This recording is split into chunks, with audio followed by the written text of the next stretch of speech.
C'est le petit coup de gueule du matin. Je sais pas si t'as capté ce qui s'est passé en Allemagne. Ah, sale. Plus ou moins le même délire qu'à Paris pour le Bataclan. Un franc-tireur qui arrive et qui arrose tout le monde. Là, bizarrement, je trouve qu'il y a de plus en plus de faits anti-musulmans. Je dirais même plutôt des tentatives de meurtre. Là, clairement, pour moi, on a dépassé le stade de l'islamophobie. On veut vraiment tuer des gens. Je me demande bien si c'est pas un peu à cause des médias et des politiques. Bah ouais, vu le discours ambiant depuis des années, y a forcément des esprits un petit peu faibles qui passent à l'action. Quel que soit le camp. Des cons, il y en a partout. Mais il y a un détail qui est hyper important et qui me rend dingue. C'est le traitement médiatique. Ouais, quand t'as un mec qui est légèrement basané, qui serait issu de Maghrébi, donc obligatoirement qui vient de musulmanie, il est tout de suite terroriste. Par contre, s'il est blanc, c'est une autre histoire. Alors, qu'est-ce qu'on a aujourd'hui? Qu'est-ce qu'on a?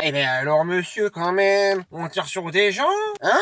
Ah, on a la totale, dis-nous, monsieur. Vous croyez dans un jeu vidéo ou quoi? Alors, c'est comme ça. On prend une mitraillette, on tire sur les gens, comme ça, en pleine rue. On peut plus boire un petit verre, c'est fini. En plus de ça, apparemment, vous avez des idées d'extrême droite. Vous êtes un petit peu suprémaciste. Dehors les sarrasins. Hein, ça, c'est pour vous, c'est normal. Vous avez eu des problèmes dans votre enfance, c'est ça? Vous avez eu des problèmes avec votre maman et votre papa? Oh, bah, dis donc, mon pauvre. Et je lis qu'on vous aurait volé votre repas au chocolat à la récré?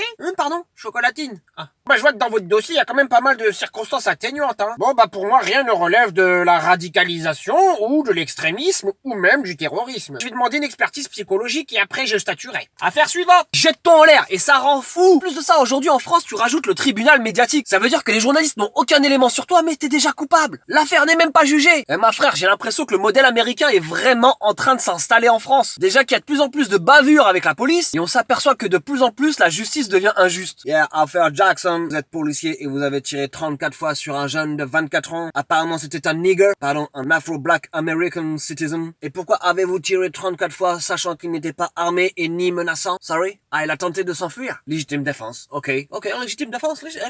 Oh God bless America! Jette-toi en l'air. Ah ouais, la justice à deux vitesses, on la sent bien. Hein. Alors, monsieur Mahmoud, vous avez été pris en flagrant délit. On vous a vu porter une djellaba avec une barbe.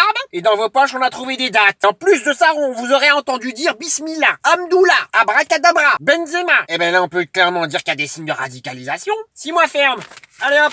Affaire suivante. Frère, je déconne, mais le message est sérieux. La preuve du contraire, j'ai vraiment l'impression qu'on est en train de se diriger vers ce délire. Ma frère Tupac disait, mais il y a son âme. Real eyes, real lies, real lies. Punchline. Ah, c'est pas de la punchline de rappeur de 2020. Hein. Ça peut te paraître du charabia, mais purée, qu'est-ce que c'était censé. Pour traduire simplement, on pourrait dire qu'avec les yeux de la réalité, on réalise les vrais mensonges. Et les médias sont bourrés de mensonges. Et pour accompagner ce que Tupac disait, et pour appuyer mon propos, on pourrait citer Malcolm X, mais il y a son âme. Si vous n'êtes pas vigilant, les médias vous feront détester les gens opprimés, et vous feront aimer les gens qui les oppriment. Ah, ça fait cogiter, hein. Et on a clairement perdu toute objectivité dans les médias. Et j'ai l'impression qu'ils font plus ce qu'ils devraient faire, des enquêtes, un vrai travail. Le pire dans tout ça, c'est que quand certains se font cramer, ils vont te sortir des mais non, mais c'est le droit d'information quand même, on a le droit de dire les choses, on a le droit de critiquer, on a le droit d'insulter, on est en France, merde. Je pense que le vivre ensemble ne sera pas au programme en 2020. Allez, plus de cœur sur toi, mon frère, jette-toi en l'air et va te faire follow. Et bien sûr, tu likes, tu commentes et tu partages.